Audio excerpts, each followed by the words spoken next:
제목을 한번 따라서 하겠습니다. 세겜의 언약.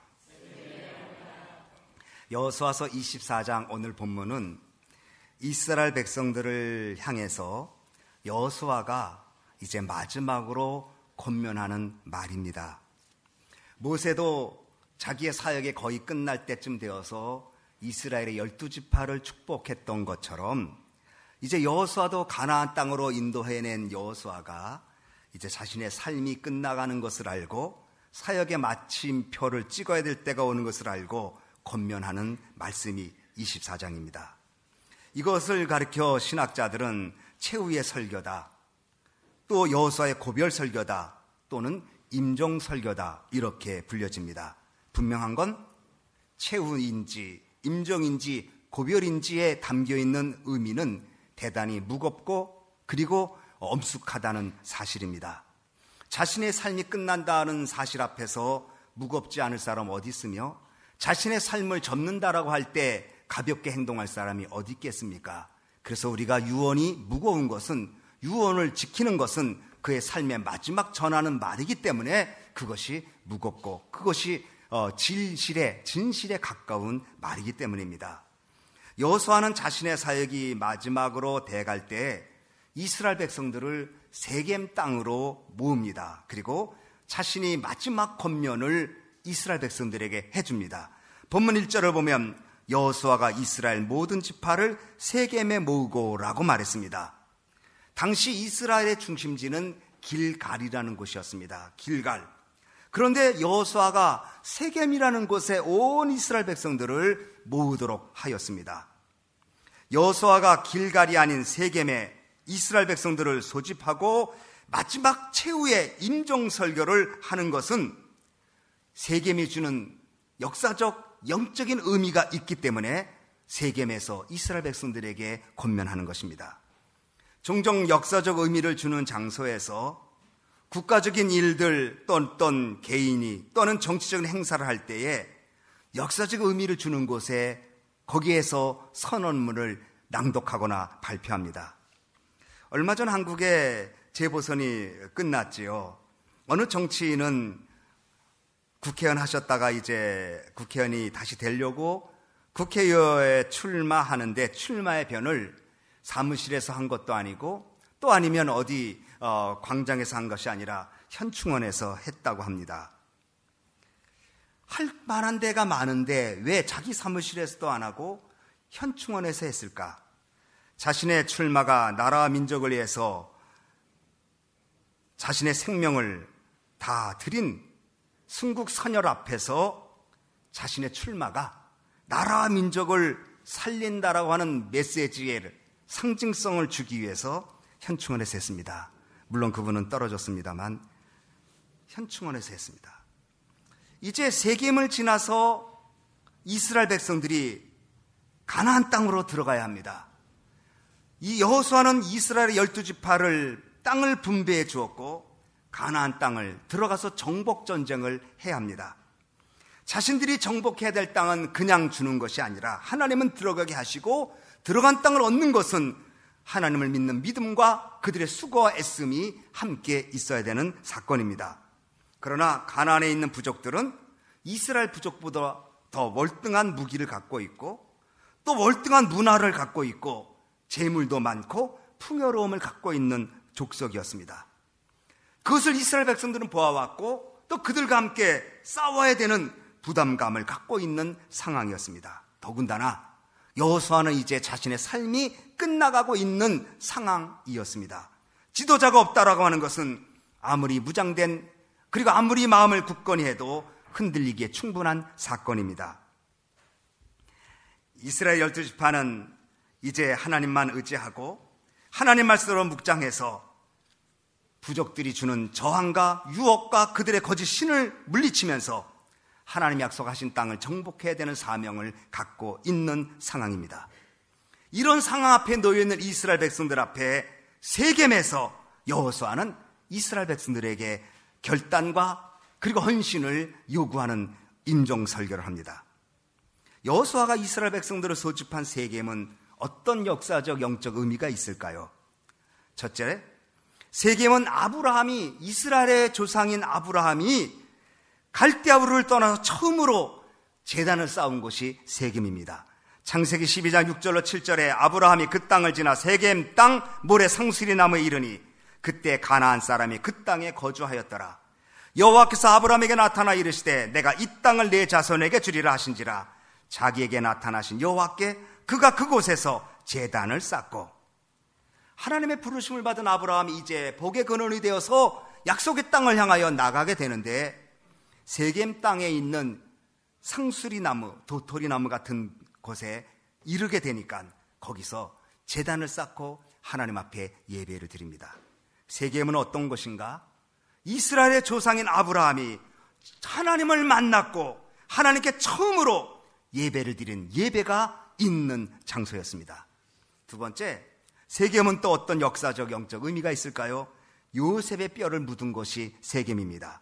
여호수아서 24장 32절, 오늘 본문 32절에 이스라엘 자손이 애굽에서 가져온 요셉의 뼈를 세겜에 장사하였으니 이것은 야곱이 금 100개를 주고 세겜의 아버지 하몰의 자손들에게서 산 밭이라. 그것이 요셉 자손의 기업이 되었더라. 세겜은 400여 년 전에 애굽에서 세상을 떠난 그들의 조상 요셉의 뼈를 가지고 와서 40년 광야 생활을 하고 이제 세겜 땅에 묻고 하나님이 약속하신 땅인 것을 확인하는 요셉의 뼈를 묻은 곳이 세겜입니다. 요셉은 어떤 사람입니까? 우리가 잘 아는 대로 꿈이 있는 사람입니다.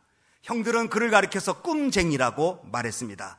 꿈을 갖고 있는 사람이요, 17살 때 꾼 꿈을 30세에 총리가 되는 꿈으로 현실화시킵니다. 절 받는 꿈을 꾸고 절 받는 사람이 되었습니다. 그러나 그가 꿈이 있는 것보다 더 중요한 것은 하나님의 약속을 붙잡은 사람입니다. 그는 창세기 50장 마지막 절에 이스라엘 백성들에게 권면하기를, 이제 너희들은 장차 하나님이 약속하신 땅으로 갈 것인데 그때 나의 이 뼈를 가지고 가라. 그래서 모세는 애굽을 떠날 때에 한 손에는 하나님의 지팡이, 한 손에는 요셉의 마른 뼈를 가지고 광야를 떠났다고 출애굽기에는 말씀하고 있습니다. 그 요셉의 뼈를 세겜 땅에 묻습니다. 요셉 뼈를 묻은 세겜은 꿈과 그리고 소망과 하나님의 약속을 붙잡는 곳입니다. 또한 세겜은 야곱이 믿음을 새롭게 한 곳입니다. 아마도 여호수아가 세겜에서 이 설교를 마지막 설교를 하는 것은 아마 야곱을 생각했는지도 모릅니다. 창세기 35장 2절로 3절은 5절은 이렇게 말합니다. 야곱이 이에 자기 집과 사람과 자기와 함께한 모든 자에게 이르되 너희 중에 있는 이방 신상들을 버리고 자신들을 정결케 하고 너희들의 의복을 바꾸어 입으라. 우리가 일어나 베델로 올라가자. 내 환난 날에 내게 응답하시며 내가 가는 길에서 나와 함께 하신 하나님께 내가 거기서 제단을 쌓으려 하노라 하며, 그들이 자기 손에 있는 모든 이방 신상들과 자기 귀에 있는 귀고리들을 야곱에게 주는지라. 야곱이 그것들을 세겜 근처 상수리 나무 아래에 묻고 그들이 떠났으니 하나님이 그 사명 거울들로 크게 두려워하게 하셨으므로 야곱의 아들들을 추격하는 자가 없었더라. 이것은 야곱이 딸 디나의 사건으로 인해서 임금 부족들에게 큰 위협을 당하는 상황이었습니다.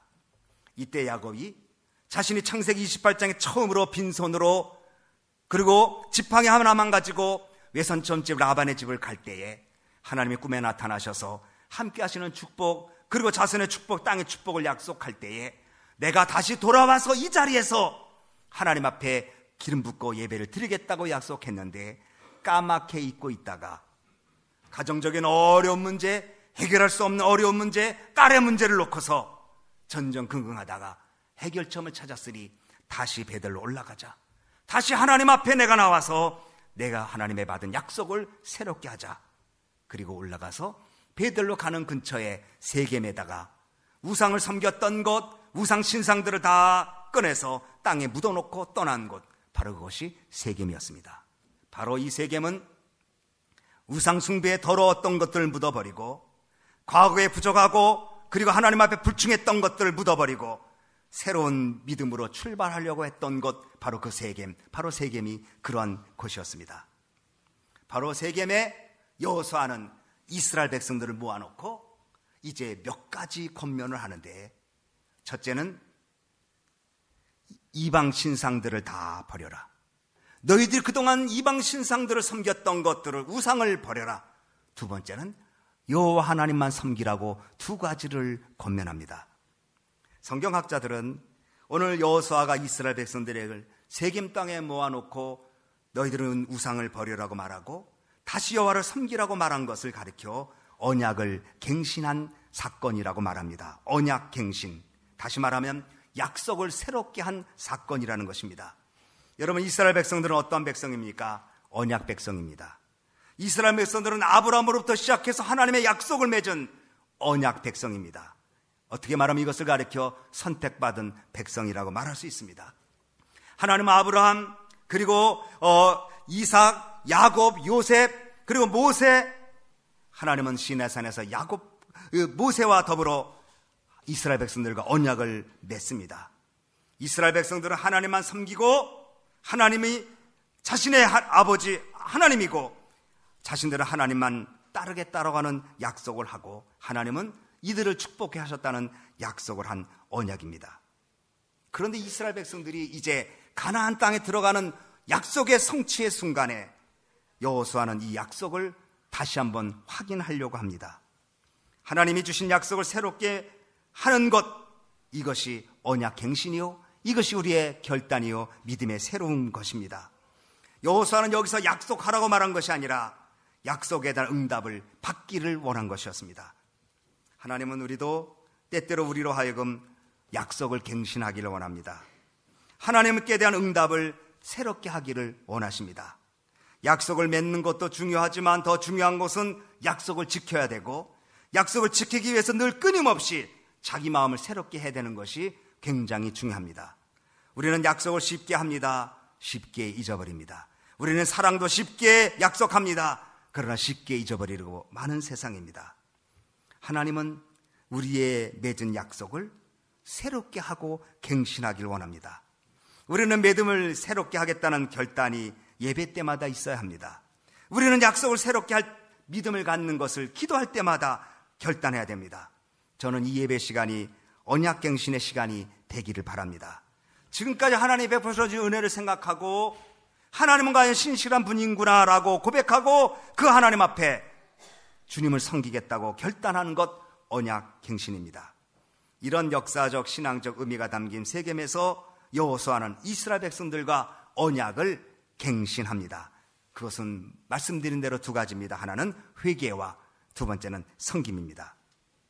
먼저 여호수아는 이스라엘 백성들에게 이렇게 말합니다. 우리 한번 15절 말씀 보겠습니다. 15절 같이 읽겠습니다. 시작. 만일 여호와를 섬기는 것이 너에게 좋지 않게 보이거든 너희 열조가 강 저편에서 섬기던 신이든지 홍도에 거하는 땅 아모리 사람의 신이든지 너희 섬길 자를 오늘날 택하라. 오직 나와 내 집은 여호와를 섬기겠노라. 여기 강 저편이라는 말이 나와서요. 강 저편은 어디일까? 지금 여호수아는 강 저편을 가리키면서 말하고 있습니다. 강 저편은 지리적인 것만 얘기하지 않습니다. 존재를 얘기합니다. 앞으로 오셔도 됩니다. 권사님들 앞으로 오셔요. 예. 이럴 땐 우리 박수 한번 쳐드려야 할 것 같아요. 그 힘들게 오셨는데.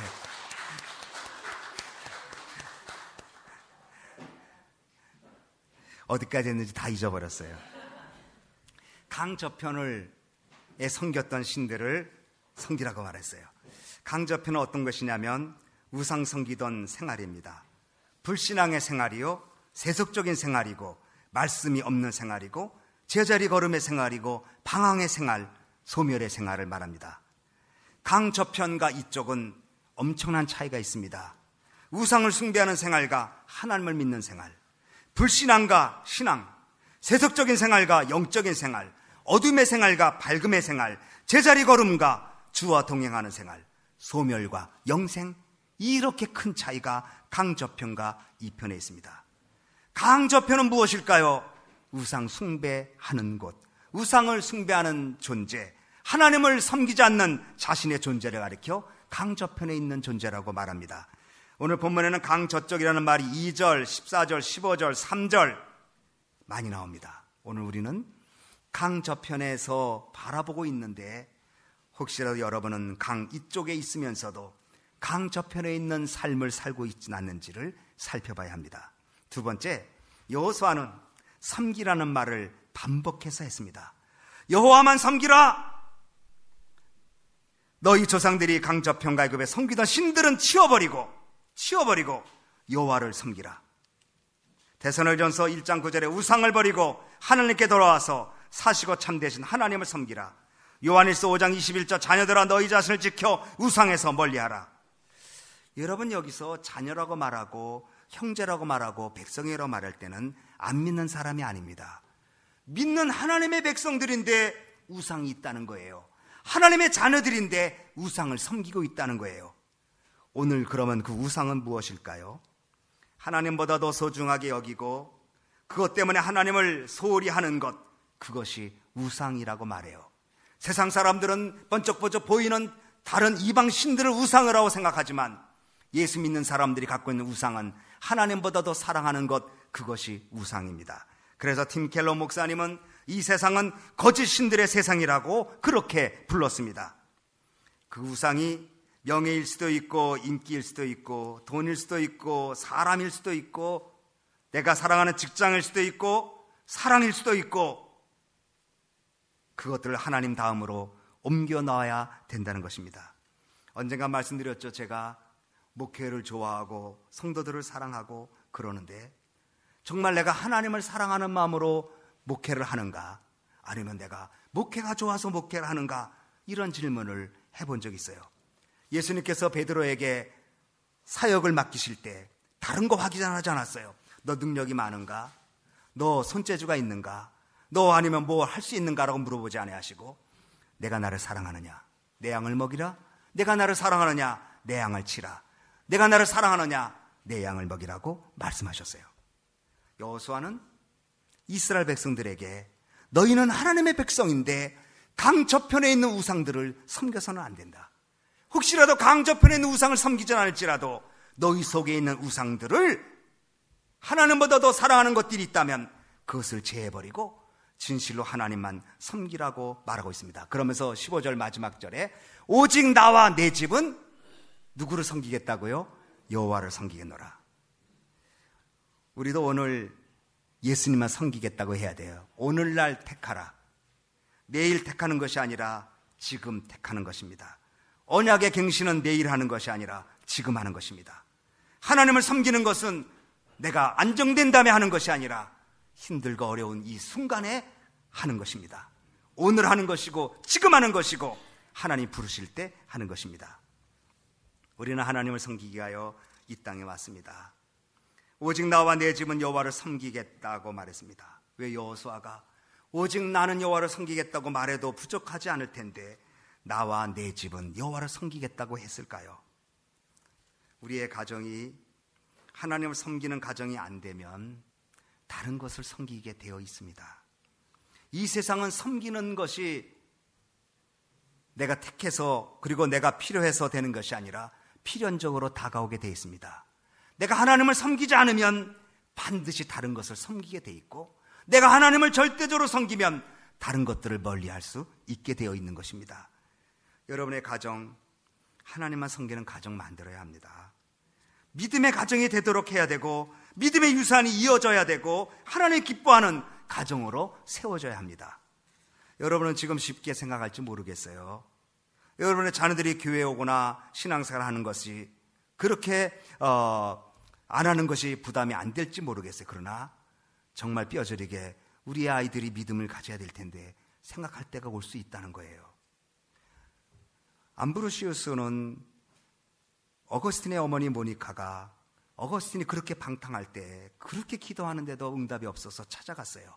황금의 입술이라고 부르는 암브로시우스에게 물어봅니다. 내 아들 어떻게 하면 좋겠습니까? 이때 암브로시우스가 이런 말했습니다. 우리가 잘 아는 말이죠. 기도하는 어머니의 자녀는 망하지 않는다. 그런데 문제는 지금 어머니들이 기도를 안 한다는 거예요. 기도하는 어머니의 자녀는 망하지 않는다는 것을 알면서 어머니들은 기도하지 않습니다. 믿음의 길을 가도록 자녀들을 격려하고 인도해 주지 않으면 자녀들의 믿음의 길 걷기가 점점 어려운 시대에 가고 있습니다. 여러분들이 자녀들에게 다른 거 물려주는 것 중요할 수 있지만 믿음을 물려주는 것보다 더 크고 중요한 것은 없다고 저는 생각합니다. 저도 우리 아이들이 조금씩 자라는 것을 보니까 이 아이들이 대학교에 가서 얼마나 많은 유혹이 있었을 텐데, 이 아이들이 세상에 나가서 얼마나 많은 일들을 경험할 텐데, 믿음 아니면 무엇이 이기겠는가? 믿음이 아니면 세상을 이길 자가 없다고 그랬는데 이 아이들이 이기게 할 수 있는 것이 무엇일까? 믿음밖에 없습니다. 우리는 종종 매스컴을 통해서 소식을 듣죠. 그렇게 아이비리그를 나오고 훌륭한 분인데 아버지를 어떻게 했다, 또 어떤 사람 어떻게 했다, 이런 얘기를 듣고 있지 않습니까? 우리는 자녀들이 성공하길 원합니다. 좋은 직장 가길 원하고 인감이 맡기길 원합니다. 저도 그렇습니다. 그러나 그보다 더 있는 것이 있습니다. 하나님 믿는 믿음 안 주면 여러분은 가슴을 치게 되는 것입니다. 그래서 여호수아가 오직 나와 내 집은 여호와를 섬기겠다고 말했습니다. 어떻게 섬겨야 할까요? 14절 말씀 시작. 그러므로 이제는 여호와를 경외하며 성실과 진정으로 그를 섬길 것이라. 너희 열조가 강저편과 애굽에서 섬기는 신들을 취하여 버리고 여호와만 섬기라. 성실과 진정으로 섬기라고 그랬어요. 성실은 뭐예요? 변함없는 거예요. 진정은 뭐예요? 진심 어린 마음이에요. 좋든 일이 있든 내가 실망하는 일이 생기든 내가 기도했는데 기도하는 것처럼 응답이 되지 않아도 성실 그리고 진정, 이 두 가지가 하나님 섬기는 마음이에요. 그리고 또 하나 있어요. 말씀을 들어야 돼요. 24절 시작. 백성이 여호수아에게 말하되 우리 하나님 여호와를 우리가 섬기고 그 목소리를 우리가 청종하리이다 한지라. 여기 우리가 하나님 섬기고 진실과 그리고 성실로, 그 다음에 그 목소리를 우리가 어떻게 한다고요? 청종은 그냥 듣는 게 아니에요. 청종은 순종하겠다고 듣는 거예요. 어제 설교 준비하고 이렇게 이제 머리도 아프고 해서 TV를 이렇게 돌리잖아요. 막 이제 채널이 워낙 많으니까 막 어떤 분은 그렇게 말해요. 5초를 안 넘긴대요. 선택하는데 채널을. 이거만 또 돌리고. 워낙 채널들이 많잖아요. 막 돌리는데 어느 채널에서 북 오브 엘리인지 그거를 하는데 제가 중간 정도에 틀었어요.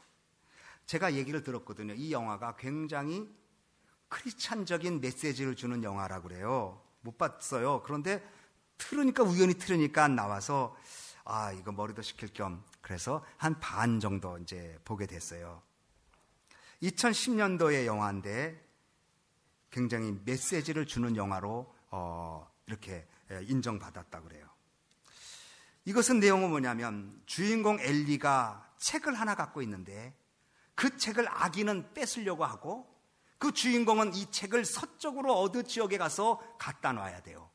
근데 어느 방향은 몰라. 다만 자기가 그 하나님 주시는 음성을 가지고 순종해서 서쪽으로만 가야 돼요.